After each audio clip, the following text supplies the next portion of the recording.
எல்லாருக்கும் காலை வணக்கம். இன்னைக்கு நம்ம வீட்டில் புரட்டாசி முடிஞ்சு ஐப்பசி பிறந்தாச்சு. பிறக்கும் போதே ஞாயிற்றுக்கிழமையோட வந்துடுச்சு. அதனால இன்னைக்கு எல்லாமே நம்ம வீட்டில் தடல் புடலாம் செய்யறதா லாங் வீடியோவை எல்லாரும் கேட்டுட்டு இருந்தீங்க. இன்னைக்கு அப்படியே ஃபுல்லா என்ன சமைக்கிறோன்றத ஒரு லாங் வீடியோ பார்த்துக்கலாம். வாங்க என்னென்ன செய்யறோம்னு பார்க்கலாம். இன்னைக்கு அப்பா காலையில 4 மணிக்கே எந்திரிச்சு காசிமேடு போயிட்டு அங்க இருக்கிற மீன், நண்டு, இறை எல்லாத்தையும் வாங்கிட்டு வந்துட்டாரு. எவ்வளவு வாங்கிட்டு வந்து வச்சுக்கிறாருன்னு பாருங்களேன். கிளீன் பண்ணி முடிக்கவே இவ்வளவு நேரம் ஆயிடுச்சு. இது வந்து பிரியாணிக்கு அரிசி ஊற வச்சிருக்கேன். நான் எறா பிரியாணி தான் பண்ணலான்னு இருக்கேன். நல்லா எறா பெருசு பெருசா வாங்கி வந்திருக்காரு. அதனால பாறை மீன் வாங்கி வந்திருக்காரு. கிளீன் பண்ணி வச்சுட்டேன். நண்டு நல்லா உடச்சு அதையும் கிளீன் பண்ணி வச்சுட்டேன். எறாவையும் கிளீன் பண்ணி வச்சுட்டேன். எறாவும் பிரியாணி தான். நண்டு ஃப்ரை பண்ணலான்னு இருக்கேன். மீனும் ஃப்ரை பண்ணலான்னு இருக்கேன். இது வந்து எறாவோட தலை. இருடி ஸ்டவ் ஸ்லோ பண்ணிட்டு வரேன். ஸ்டவ்ல வந்து வெள்ளை சாதமும் முட்டையை வச்சுட்டேன். ஆல்ரெடி ரசத்துக்கு ஊற வச்சுட்டேன். இந்த நண்டை வந்து நசுக்கி போட்டு நண்டு தலை ரசம் தான் வைக்க போறேன். எறா நசுக்கி போட்டு எறா தலை நசுக்கி போட்டு எறா தலை ரசம் தான் வைக்க போறோம். மீதி எல்லாம் அப்படியே செய்யும் போதே பாத்துக்கலாமா? ரொம்ப நாள் கழிச்சு வீடியோக்குள்ள வந்திருக்கேன். இவங்க 2 பேரும் குளிக்க போயிட்டாங்க. கேமரா என் கையில வந்துருச்சு. என்ன பண்றாங்க அம்மான்னு பாக்கலாம். என்னம்மா பண்றீங்க? எறா ரசம் வைக்கிறப்பா. எறா தலை நசுக்கி போட்டு ரசம். ஒரு மாசம் புரட்டாசிக்கு அப்புறம் நீ செய்யறதுனால எல்லாத்தையும் வாங்கி வந்துட்டாரு எங்க அப்பா. போயிட்டு காசிமேடு போயிட்டு என்னென்னமோ மீன் காமிச்சிட்டாங்களா? எல்லாத்தையும் காமிச்சிட்டாங்களா? மிஸ்ஸிங் கறி மிஸ்ஸிங் வாங்கிட்டு வரேன்னாரு. நிஷா தான் வேண்டாம், புதன்கிழமை செஞ்சுக்கலாம் அப்படின்ட்டா. எறா ரசம் நீங்களே எறாவையா போடுவீங்க? எறாவை எப்படி போடுவாங்க? எறா தலைய வந்து மேல எறால கிளீன் பண்ணி எடுத்தேன். தலையை மட்டும் இந்த சுத்தம் பண்ணி வச்சிருக்கேன். இதை மிக்ஸி ஜார்ல போட்டு சும்மா குறை நம்ம மிக்ஸி இல்லைன்னா அம்மியில கூட நசிக்கலாம். அம்மி இல்ல, மிக்ஸி ஜார்ல போட்டு நொரனா அரைச்சி அந்த ஜூஸ் எப்படி அரைப்பீங்க? நொரன்னு கொஞ்சம் ஒண்ணு பாதியமா டொரன்னு அரைச்சிங்களா? அரைச்சிட்டு அந்த ஜூஸை மட்டும் பிழிஞ்சு லாஸ்டா ஊத்தி ஒரு கொதிக்க வச்சு இறக்கிடுவோம். நார்மல் ரசம் வைக்கிற மாதிரியே தான். கொஞ்சம் இஞ்சி பூண்டு பேஸ்ட் மட்டும் போட்டு வதக்குவேன் ரசம் வைக்கும் போது. இதுல என்ன கொடுமைன்னா, ஒரு மாசம் வெஜிடேரியன்ல தான் ரசம் சாம்பார் வைக்கிறாங்கன்னு பார்த்தா நான்வெஜ்லயும் அதே பண்ணிடுறாங்க. கேட்டா எறா ரசம். இது நல்லா இருக்கும்டா டேஸ்டா.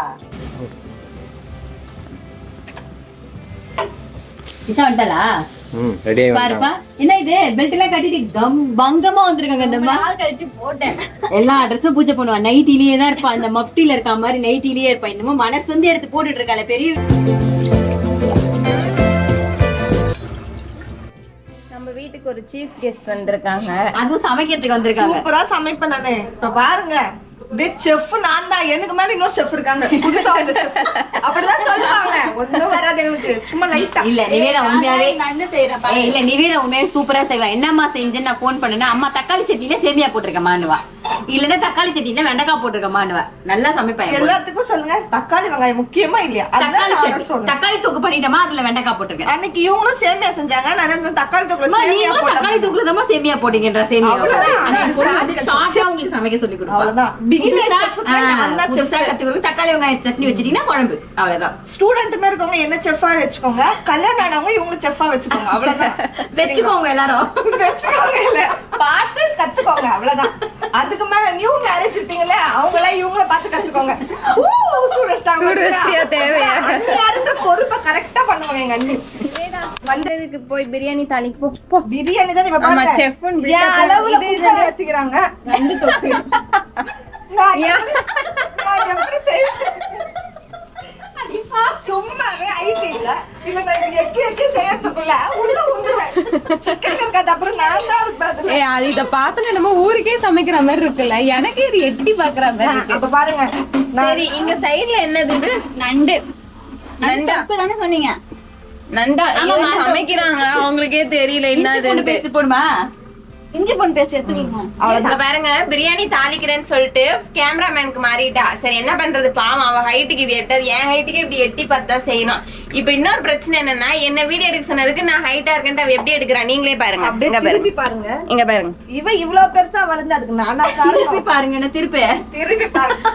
ஸ்டூல் மேல ஏறி எடுக்கிறா. நான் என்ன பண்றது, நான் இவ்வளவுதான் ஷார்ட்டா கியூட்டா இருப்பேன். ஸ்கிப் பண்ணிடலாம். என்ன விஷயம் தெரியுமா? 2 பேருமே ஸ்கூல். ஐயோ, நான் பிரியாணி தீஞ்சு போச்சு. நான் வெங்காயம் போட்டுறேன். இப்ப பேர் படிக்கும் போதுமே சரி, காலேஜ் படிக்கும் போதுமே 2 பேரும் ஒன்னா போறல. இவள அக்கா தங்கச்சின்னு வாழுங்க. ஆனா 2 பேரும் ஒரே ஏஜ் ஒன்னா படிச்சாலுங்க. யாரும் நம்ப மாட்டாங்க சொன்னா. என்ன அம்மாவும் பொண்ணு ஒரே கலர்ல ட்ரெஸ்ஸா? ஆமாடி, நானும் ஒரே வேலை செய்ய வந்திருக்கலாம். கையில பாருங்க.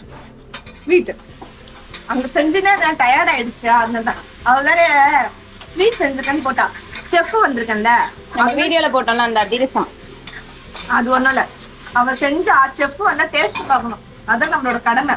ஒண்ணு சாப்பிட்டு பார்த்தேன், ஆல்ரெடி உள்ள போயிடுச்சு, நல்லா இருக்கு, நம்பி செய்யுங்க. அத்தாட்டி விஷம் கலந்து வைக்கிறாங்களா ஓவரா அவ்வளவு சேர்த்து சாப்பிடுவா. ஏய் அதெல்லாம் செய்யல. நேத்து 2 பேரும் ஸ்டேட்டஸ் என்ன போட்டிருந்தீங்க சொல்லு நேத்து 2 பேரும் நான் செய்யலாம் இல்ல இல்ல அந்த அந்த எல்லாரும் நீ ஆகிட முடியாது. 2 பேரும் கட்டி புடிச்சுன்னு அதெல்லாம் அநியாயமா இல்ல சொல்லுங்க. என்னென்ன சொல்றாங்க பாருங்களேன். Friends னா அப்படிதான் இருக்கும். அப்புறம் கல்யாணம் ஆயிட்டா எங்க போவோமே எனக்கே தெரியல. அதனால தான் நம்ம மீன் எங்க போட்டுட்டாங்க. அப்படியே சைடுல நாங்க நெக்ஸ்ட் சீதாப்பழம் அடுத்த ரவுண்ட். இப்பதான் அதிரசம் முடிச்சா, காஜு கட்லி முடிச்சா, அடுத்து சீதாப்பழத்துக்கு வந்திருக்கா. சாப்பிட்டுக்கிட்டே வேலை செய்யணும்ல, அப்பதான் ஒரு இன்ட்ரெஸ்ட் இருக்கும் சமைக்கிறதுக்கு. நம்ம வாயில போட்டுக்கிட்டே சமைக்கும் போது. நீ ஏன் சொல்லணுமா? நம்ம சொல்லணும். எவ்வளவு பெருசுல இருந்துச்சு தெரியுமா? காலி பண்ணிட்டேன். ஒண்ணும் இல்ல, திருப்பதி லட்டு மாரி இருந்துச்சு. இது செம்ம டேஸ்ட் ஆகுது தித்திப்பா. திருப்பதியில வந்து அது என்னது முந்திரி இருக்கும். இதுல வந்து அதோட விதை இருக்கு. அது முந்திரி விதை இருக்கா? அதோட விதை போடுறாங்க. சரி ஸ்கிப் பண்ணிடலாம், 2 பேரும் மொக்க போடுறீங்க. எல்லாமே முடிஞ்சிச்சு. இப்ப மீன் மட்டும் தான் வறுக்கணும். மீனுக்கு மசாலா போட்டு வச்சுட்டேன், மீனை வறுத்துக்கலாம். சாப்பாடு அங்க தாளிச்சு விட்ட விசில் இந்த வாட்டி டம் போடல, விசில் வச்சிட்டோம். பெரிய குக்கர் இருக்குவே, வசதியா இருந்தது. அப்புறம் நண்டு ஃப்ரை ரெடி ஆயிடுச்சு. சாரி கிரேவி பார்த்தீங்களா, காரசாரமான நண்டு கிரேவி. மா என்னம்மா கடாய் சோறா? ஆமாமா, அந்த நண்டு வறுத்தோம் இல்லையா, அது எடுத்துட்டேன். ஓ மாத்திட்டீங்களா? மாத்திட்டு சாதம் சமைச்சு சோறு வேற எப்படி சூடா இருக்கு. பாக்கலாமா? மழை டைமுக்கு அதுக்கும் சூடா சாப்பிட செம்மையா இருக்கும். எதமா உப்பு இருக்கா? உப்பு கம்மியா இருக்கும். கரெக்டா இருக்கு. காரம் எக்ஸ்ட்ரா இருக்கா? நீ காரமே சாப்பிட மாட்டேன். காரசாரமா செய்ய சொல்லிச்சாதான். வாங்கி பாரு, செம்மையா இருக்கு. டேஸ்ட் நிறைய பேர் நாக்குலயே நிக்கணும்னு சொல்லுவாங்கல்ல. இந்த ஜுரம் எல்லாம் வந்தா அப்பெல்லாம் இதை செஞ்சு சாப்பிட்டோம்னா நிக்குதா நாக்குலயே? சூடா இருக்கிறது வலிக்கின்னு போகுது உள்ள. வலிக்கின்னு போதா? செம்மையா இருக்கு. நல்லா இருக்குமா? செம்ம காரமா இருக்கு. நல்லா அந்த மிளகு காரம் மலைக்கு கிளைமேட்டுக்கு அப்படி சாப்பிட்டா நல்லதா இருக்கும். அண்ணி எங்க? அங்க இருக்காங்க பாப்பாவை பார்த்துக்கிட்டு. பிரியாணியை ரெடி ஓபன் பண்ணியாச்சு. செம சூப்பரா வந்திருக்கு பாருங்க. நல்லா பல பலன்னு யாரா நல்லா பெரிய ஏரா அப்பா நல்லா பெருசு பெருசா வாங்கிட்டு வந்தாரு. அதனாலதான் பிரியாணி செஞ்சுட்டோம். எப்போ யாரா பெருசா வாங்கிட்டு வந்தாலும் சுபாஷ்க்கு மசாலா போட்டு அந்த பட்டர் போட்டு ஃப்ரை பண்ணி கொடுக்கணும். உனக்கு அதான் பிடிக்கும். நான் இந்த வாட்டி பிரியாணி பண்ணேன். பிரியாணினா நான் கொஞ்சம் சாப்பிடுவேன், யாரா சாப்பிட மாட்டேன். பிரியாணி மட்டும் சாப்பிடுவேன் கொஞ்சம். அதனால எல்லாம் சமைச்சு முடிச்சு சாப்பிடவே உக்காந்துட்டோம். நீங்களும் வாங்க எங்க வீட்டுல சாப்பிட. புரட்டாசி முடிஞ்சிருச்சு. அவ்வளவுதான் இந்த வீடியோ. உங்களுக்கு எல்லாம் பிடிச்சிருக்கும்னு நினைக்கிறேன். பிடிச்சதை லைக் பண்ணுங்க, ஷேர் பண்ணுங்க, மறக்காம சப்ஸ்கிரைப் பண்ணுங்க. மறுபடியும் அடுத்த வீடியோல பார்க்கலாம். பாய் பாய். பாப்பா பாய் சொல்லுங்க. பாய் அதெல்லாம் சொல்றாங்க. பாய் சொல்லுங்க.